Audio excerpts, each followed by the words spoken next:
Now class, we take the last portion of the chapter, acceptance of election outcome. So we have seen the whole chapter, how the election take place, what is the procedure behind the election, the role of election commission. Now the last is that अगर हम discuss करें कि election का outcome क्या होता है, the final test of the free and fair election has in the outcome itself. जो result आया निकल के उसको हमें देखना है. If the election are not free and fair, the outcome always favors the power of, and in such a situation the ruling parties do not lose the election. Usually the losing party does not accept the outcome of its election. अगर हम कहते हैं simply election का outcome जो है वो accept कर लिया जाता है तो it's very good, but losing party का मतलब है जो पार्टी लूज़ किया है, जिसने जो इलेक्शन नहीं जीत पाई है, वो कई बार ऐसा होता है इलेक्शन के आउटकम को एक्सेप्ट नहीं करती. The outcome of Indian election speaks of itself. ये हमें कई कुछ एग्जाम्पल में देखने को मिलेगा कि हमारे यहाँ आउटकम क्या होता है. The ruling parties routinely lose the election. Routinely lose the election का मतलब है एक पार्टी जाती है और दूसरी आती है. So both at the national and state level, in fact the very every 2 of the 3 election held in 25 years. ऐसा ही हुआ है अभी तक 25 सालों के पीछे का इलेक्शन देखें. लेकिन आप देखते हैं कांग्रेस ने भी 10 ईयर्स रूल किया और बीजेपी ने भी अभी किया. तो यहाँ पर कुछ एक्सेप्शनल केसेस हैं, लेकिन वो भी क्या है, that is the part of voters only. तो यूएस एन इनकम्बेंट और sitting election representative rarely loses the election. वहाँ पर भी इस तरह से इलेक्शन रेयरली लूज़ हुए हैं. In India, about half of the sitting MPs, MLAs lose election.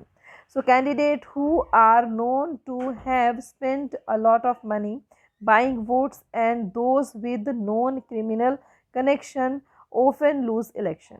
तो ज़्यादातर ऐसा होता है कि जो लोग पैसा बहुत खर्च करते हैं, वोट्स खरीद लेते हैं, कई बार वो भी हार जाते हैं. Barring very few disputed election, the electoral outcomes are usually accepted people's verdict by the defeated party.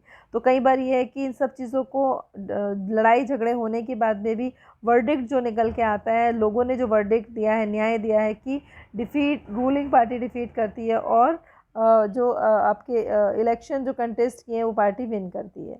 लेकिन इसके बाद भी कुछ चैलेंजेस बने हुए हैं इंडिया में. वो चैलेंजेस आपके नेक्स्ट ईयर तो फुल चैप्टर्स में हैं, लेकिन यहाँ कुछ पॉइंट्स दिए हैं so that you can remember. So all this lead the simple conclusion, election in India are basically free and fair. ये तो हमें मानना ही पड़ेगा. हमारे यहाँ इलेक्शन कैसा होता है, फ्री और फेयर होता है. ठीक है. And the party wins election forms the government does because people have chosen it over the tribals. ठीक है. इतने राइवल्स के बाद लोग जिस सरकार को चुनते हैं उसको चांस मिलता है. This may not be true for every one constituency. हर एक कॉन्स्टिट्यूंसी के लिए हम बात नहीं कर रहे हैं, हम इंडिया की बात कर रहे हैं. So a few candidates may win purely for the basis of money, power and fair means. ठीक है. अ फ्यू कैंडिडेट्स, कुछ ही लोग ऐसे होते हैं जो मतलब विन करते हैं, may win purely on the basis of money, power और unfair means. But all over verdict this general election still reflects the popular performance preferences. लेकिन ज़्यादातर यही होता है कि जो लोग चुनते हैं उसको ही गवर्नमेंट बनाते हैं. There are very few exceptions in this rule. The last 60 years in our country, this is what makes election democratic. So yet the picture looks different. We ask deeper question, are the people's preference basis on their knowledge, and are the voters getting real choice? Is election really level playing field for everyone? Can one ordinary citizen hope to win election? Question of this kind will bring many limitations to the challenges and Indian elections to our attention.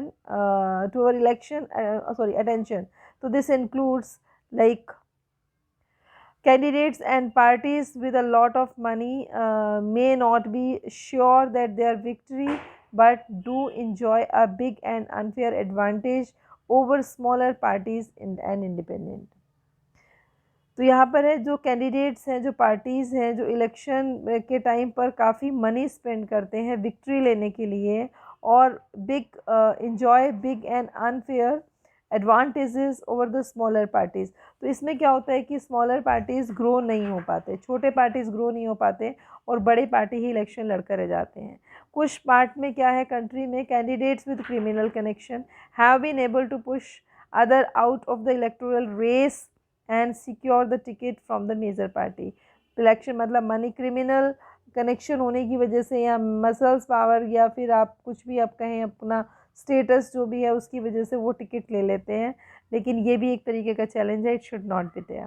तो some parties some families tend to be dominate the political party, जिसको हम family system कहते हैं, अपने अपने ही relatives में ticket distribute कर दिए जाते हैं। तो this is not the safe, or again it is one of the challenge। every very often election offer little choice to the ordinary citizen, क्योंकि हर बार वही लोग इलेक्शन कंटेस्ट करते हैं, तो that's why people don't have choice. जैसे हमने देखा था कि कांग्रेस के बाद लोकदल और लोकदल के बाद फिर same party is repeating in the coming in the existence। So similar each both policies and practices are some smaller parties and independent candidates suffer huge disadvantage compared to the bigger parties. This we have already discussed, because smaller party don't get chance to come into in this election system.